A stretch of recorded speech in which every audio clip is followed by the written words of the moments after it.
Dagi o'qituvchim menga shunday degan edi. Sen hech qachon professional futbolchi bo'la olmaysan. Bu so'zlarni men hech qachon unutmayman. O'sha paytda atigi 11 yoshda edim. Ozg'in, kichkina, kambag'al bola edim. O'sha o'qituvchi ko'zimga qarab dedi: "Cristiano, sen juda zaifsan. Sen hech narsa qila olmaysan." O'sha kuni men ko'z yoshlar bilan uyga qaytdim. Lekin yuragimning chuqur bir yerida o'zimga bir qaror qildim. Men unga noto'g'ri ekanini isbotlayman. Men hammaga ularning yanglishayotganligini ko'rsataman. Boshqa bolalar hovlida o'ynayotgan paytda men mashq qilardim. Ertalab, kechasi, bahona yo'q, ta'til yo'q, dam olish kuni yo'q, ziyofat yo'q. Faqat mehnat. Oyoqlarim og'rib ketguncha, nafas ololmay qolguncha shug'ullandim.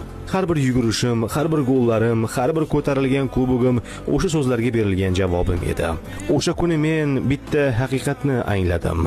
Senga ishonishmasa, bu hali hech narsa emas. Muhimi, o'zing qanchalik tayyorsan.